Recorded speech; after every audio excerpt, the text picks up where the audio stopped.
Assalamualaikum warahmatullahi wabarakatuh. Bismillah, alhamdulillah. Alhamdulillahilladzi arsala rasulahu bil huda wa dinil haq liyudhhirahu 'alad dini kulli walau karihal kafirun walau karihal musyrikun walau karihal munafiqun wa kafa billahi syahida. Asyhadu alla ilaha illallah wahdahu la syarikalah wa asyhadu anna Muhammadan abduhu wa rasuluh.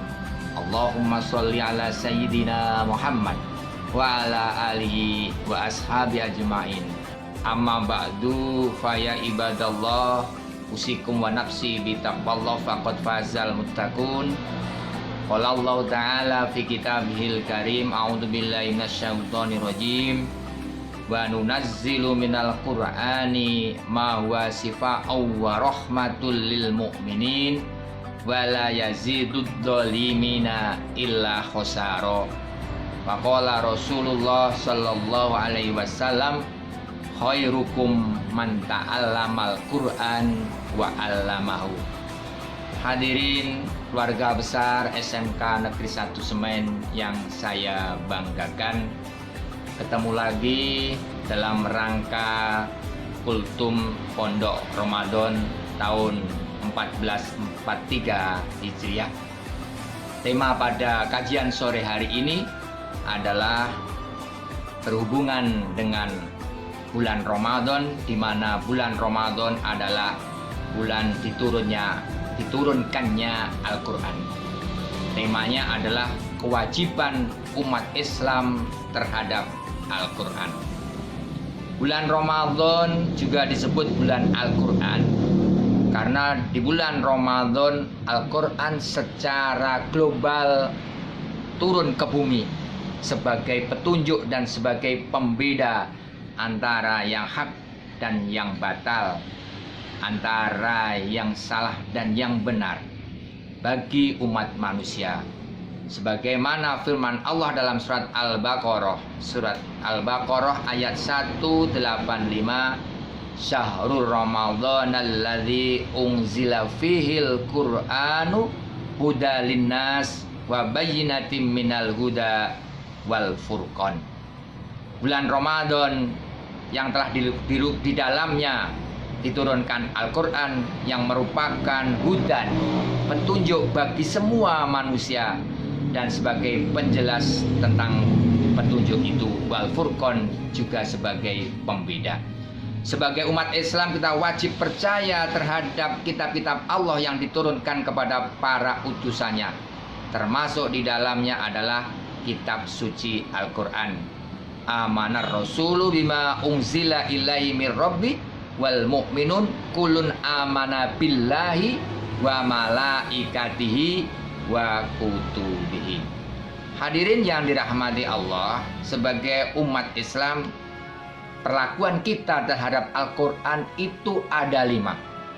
Yang nomor 1 harus mengimani, amanah, mengimani.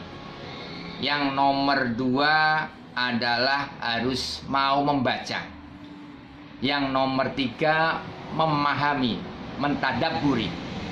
Yang nomor 4 mau mengamalkan Al-Quran. Yang nomor 5 mau mengajarkan Al-Quran itu terhadap orang lain.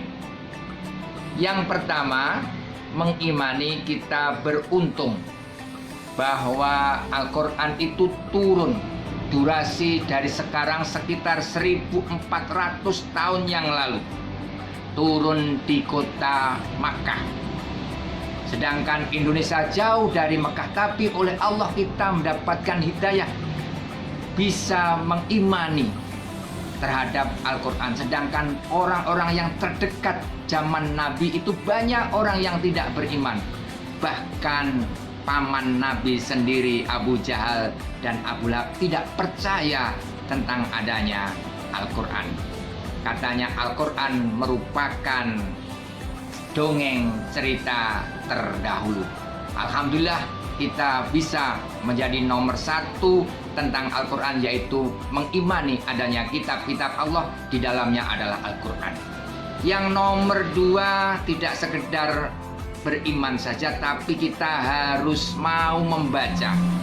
Hendaknya kita harus membaca, rajin tadarus, lebih-lebih pada bulan hari ini adalah bulan Ramadan yang penuh dengan barokah. Dan fadilahnya Al-Quran, membaca Al-Quran itu tidak per juz, tidak bersurat, tapi bahkan hanya satu huruf itu saja bisa mendapatkan 10 kebaikan.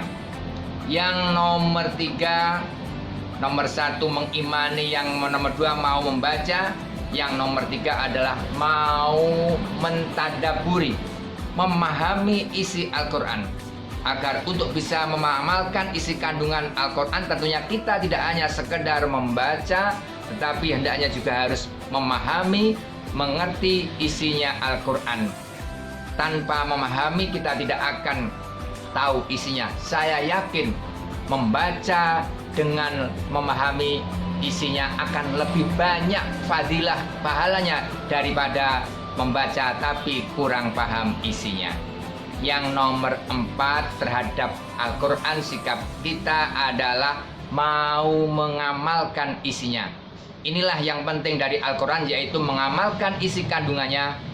Ada atau banyak orang-orang yang pintar Al-Quran tetapi masih perilakunya tidak sesuai dengan Al-Quran. Tapi kalau kita mengamalkan isi Al-Quran, maka itulah tujuannya dari memahami Al-Quran, mengamalkan kandungan yang terhadap di dalam Al-Quran, di antaranya menerangkan tentang hak dan batal dari Al-Quran. Yang terakhir yaitu mengajarkan terhadap orang lain.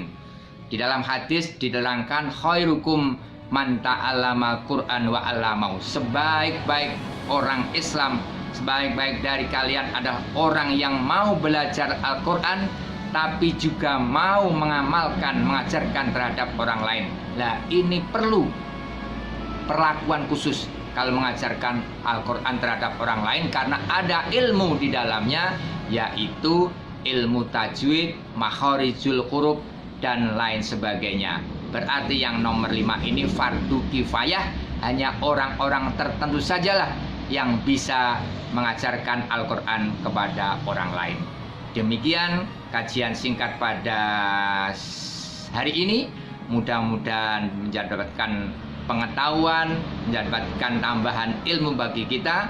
Sebagai kesimpulan terhadap Al-Quran, nomor 1 kita mengimani, yang nomor 2 mau membaca, yang nomor 3 mau mentadaburi, memahami, yang keempat mengamalkan isinya, yang kelima mau mengajarkan Al-Quran kepada orang lain.